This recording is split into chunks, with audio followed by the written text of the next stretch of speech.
हमारा देश धीरे धीरे एशिया महाद्वीप से अलग हो रहा है।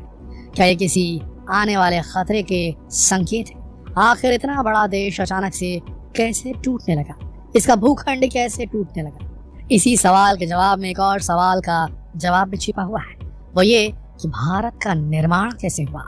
अगर आप भी इन सवालों के जवाब जानना चाहते हैं तो वीडियो को अंत तक जरूर देखिए। दोस्तों, दुनिया में 7 महाद्वीप हैं: एशिया, अफ्रीका, यूरोप, उत्तर और दक्षिण अमेरिका, ऑस्ट्रेलिया और अंटार्कटिका।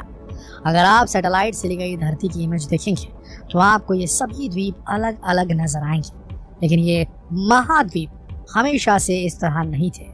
आज से करीब 4 अरब 20 करोड़ साल पहले तक पृथ्वी पर जमीन का बस एक टुकड़ा था। सभी महाद्वीप आपस में जुड़े हुए थे। उस समय कोई उत्तरी अमेरिका, दक्षिणी अमेरिका, एशिया, यूरोप ये सब कुछ था ही नहीं। बस केवल एक ही जमीन का टुकड़ा, एक ही भूमि थी। कोई भूखंड नहीं था, कोई जमीन का टुकड़ा अलग से नहीं था। आपको बता दें, इस एक बड़े जमीन के टुकड़े का जो क्षेत्रफल था आज के सभी देशों के क्षेत्रफल के जोड़ के बराबर था। साइंटिस्ट ने जमीन के उस टुकड़े को पैंजिया नाम दिया है, पैंजिया। फिर धरती के अंदर होने वाली क्रियाओं की वजह से यह भूभाग 2 टुकड़ों में फट गया, टूट गया। अब ये तो आप जानती हैं कि हमारी धरती के अंदर हमेशा कुछ न कुछ जियोलॉजिकल हलचल चलती रहती है। पृथ्वी के गर्भ में प्लेट्स के खिसकने की प्रक्रिया लगातार चलती रहती है। यही कारण है कि एक महाखंड से टूटकर कई खंड बन गए। करोड़ों साल पहले जब महाखंड टूटा तो उसके 2 भाग हो गए, जिसके दक्षिणी हिस्से को गोंडवाना लैंड और उत्तरी हिस्से को लॉरेसिया कहा गया। धरती के इन दोनों हिस्सों के बीच समंदर में जिस खाई का निर्माण हुआ उसे परमो ट्रायासिक नाम दिया गया। धरती के इस महाखंड के टूटने की शुरुआत दक्षिणी गोलार्ध में मौजूद अंटार्कटिक सर्कल से हुई थी, जिसके बाद अंटार्कटिका, भारत, ऑस्ट्रेलिया, दक्षिण अमेरिका और अफ्रीका जैसे देशों के खंड टूट के अलग होने लगे थे। अब आप सोच रहे होंगे कि इतने बड़े बड़े भूखंड कैसे इतनी ज्यादा दूरी तय कर पाए होंगे, यानी कि कैसे अलग अलग हुए होंगे, कैसे भारत और अंटार्कटिका के बीच में इतना बड़ा गैप है, कैसे भारत और ऑस्ट्रेलिया के बीच में इतनी दूरी है, कैसे दक्षिण अमेरिका और अफ्रीका के बीच में इतनी दूरी है, कैसे ये भूखंड पानी में तैरते हुए इतने दूर अलग अलग हो गए, कैसे हुआ ये आपके दिमाग में सवाल जरूर आ रहा होगा। तो इस सवाल का जवाब ये है कि परिवर्तन एकदम से नहीं हुआ। यह प्रक्रिया इतनी धीमी थी कि इसमें करोड़ों साल लग गए। अब हम यहाँ ज्यादा ध्यान गोंडवाना पर देंगे, क्योंकि इसी गोंडवाना से टूटकर ऑस्ट्रेलिया, अफ्रीका, दक्षिण अमेरिका, अंटार्कटिका और यहाँ तक कि हमारा अपना भारत भी अस्तित्व में आया। गोंडवाना लैंड से टूटकर भारत भी बना।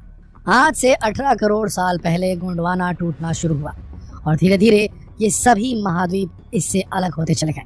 अब एक आसान से सवाल का जवाब दीजिए, हमारा भारत किस महाद्वीप में आता है? हमें मालूम है कि अब तक तो आप बोल भी चुके होंगे एशिया, लेकिन अब जो बात हम आपको बताने जा रहे हैं उसे सुनकर आप हैरान रह जाएंगे। आज से 9 करोड़ साल पहले तक भारत गोंडवाना लैंड में अफ्रीका का हिस्सा था। इसे मडागास्कर से जुड़ा हुआ माना जाता था, लेकिन 9 करोड़ साल पहले अफ्रीका से एक जमीन का टुकड़ा अलग हुआ जो कि क्षेत्रफल में काफी बड़ा था। इस जमीन के टुकड़े में आज का भारत, पाकिस्तान, बांग्लादेश, नेपाल, भूटान, श्रीलंका और मडागास्कर जैसे देश शामिल थे। आज से लगभग 8.8 करोड़ साल पहले इस जमीन का एक बड़ा भाग मडागास्कर को छोड़कर ऊपर की ओर नॉर्थ ईस्ट दिशा की ओर बहुत तेजी से बढ़ने लगा और आज से 4 करोड़ साल पहले एशिया यानी यूरेशिया प्लेट से जा टकराया। इस समय तक लॉरेसिया सुपर कॉन्टिनेंट भी टूटकर उत्तरी अमेरिका, यूरोप और एशिया में बढ़ चुका था। जब एक बहुत बड़े भूखंड की टक्कर यूरेशिया प्लेट से हुई, गोंडवाना लैंड से अलग हुआ भूमि का यह हिस्सा भारत के नाम से जाना गया। जब 2 भूखंडों का टकराव होता है दोस्तों, तो भारी प्लेट नीचे की तरफ चली जाती है जबकि हल्की प्लेट ऊपर की तरफ उठ जाती है और इसी टक्कर की वजह से लद्दाख के पास एक बड़े पर्वत का निर्माण हुआ जिसे आज हम हिमालय पर्वत के नाम से जानते हैं। और अगर आपको ये लग रहा है कि ये प्रोसेस कुछ सालों में ही पूरी हो गई तो आपका सोचना गलत है। इस प्रोसेस को पूरा होने में करोड़ों सालों का वक्त लगता है और लगा भी था और आज भी ये प्रोसेस लगातार चल रही है। भारत के नीचे की प्लेट्स लगातार सरक रही है। आज से 8.8 करोड़ साल पहले इंडियन प्लेट 20 सेंटीमीटर प्रति वर्ष की रफ्तार से नॉर्थ ईस्ट की दिशा की तरफ सरक रही थी और आज भी इंडियन प्लेट 3 सेंटीमीटर प्रति वर्ष की रफ्तार से सरक रही है और इसी वजह से हिमालय की ऊंचाई हर साल 1 सेंटीमीटर से ज़्यादा बढ़ती जा रही है और हिमालय के साथ माउंट एवरेस्ट की ऊंचाई भी लगातार हर साल साल दर साल बढ़ती जा रही है। इस टक्कर की वजह से पूरी दुनिया के मौसम में कई बदलाव देखे गए थे क्योंकि हिमालय पर्वत की ऊंचाई बहुत ज़्यादा थी। इसकी वजह से उसने हिंद महासागर से उठने वाली नम हवाओं को सोखना शुरू कर दिया, जिसकी वजह से इस एरिया में हाई प्रेशर जनरेट होने लगा और इस प्रेशर की वजह से मानसून के बादलों का निर्माण हुआ और फिर ये बादल भारत की धरती पर आकर बरसने लगे और यही वो मानसून है जो आज करोड़ों साल बाद भी हर साल बिना रुके बरस रहा है और इसी पानी से हमारे देश की आधी जनसंख्या की प्यास बुझती है। तो हम कह सकते हैं कि हमारे देश में मानसून टेक्टोनिक प्लेट्स की देन है और इसी वजह से हिमालय से कई बड़ी बड़ी नदियाँ निकलती हैं जैसे गंगा, ब्रह्मपुत्र और ये सभी नदियाँ हमारे देश की भूमि को उपजाऊ बनाती हैं जिससे किसान अन्न उगाते हैं और देश के लोगों का पेट भरते हैं। इसी प्रोसेस की वजह से बंगाल डेल्टा का निर्माण हुआ था। कई वैज्ञानिकों का मानना है कि टेक्टोनिक प्लेट के सरकने और बड़े बड़े भूखंडों के आपस में टक्कर से ही जीवन की उत्पत्ति हुई थी। दोस्तों, इस थ्योरी को सबसे पहले एल्फ्रेड वैगनर ने दुनिया के सामने रखा था। एल्फ्रेड ने अपनी थ्योरी में बताया कि धरती किसी ज़माने में एक विशाल महाखंड के रूप में थी जो समय के साथ विकसित होती गई। उनका कहना था कि अगर आज भी धरती के सभी टुकड़ों को जोड़ दिया जाए तो पैंजिया महाखंड दोबारा तैयार हो जाएगा। हालांकि कई वैज्ञानिक इस थ्योरी को नहीं मानते, लेकिन अगर आप धरती के नक्शे को ध्यान से देखेंगे तो आप पाएंगे कि सभी महाद्वीपों की आकृति एक पजल की तरह है। अगर उन्हें आपस में जोड़ा जाए तो वो एक साथ फिट भी हो जाएंगे और एक विशाल भूखंड का निर्माण हो जाएगा। वैगनर के सिद्धांत के अनुसार महाद्वीपों में नहीं छिपा है राज, महासागरों के भीतर छिपे हुए हैं राज।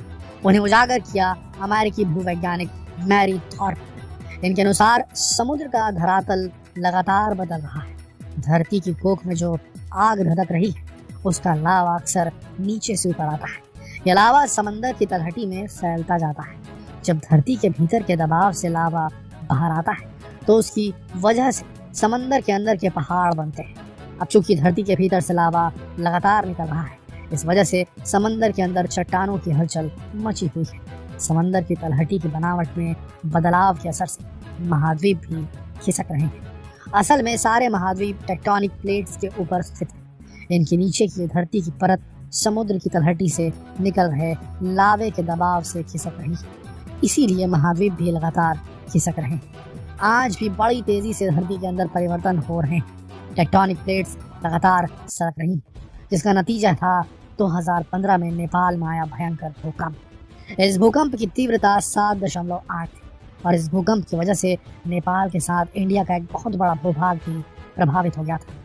वैसे हमारे देश में कोई सक्रिय ज्वालामुखी नहीं है, इसीलिए इनके मुंह से आग उगलने का खतरा तो नहीं है, लेकिन यहाँ भूकंप आने के चांसेस बहुत ज़्यादा रहते हैं।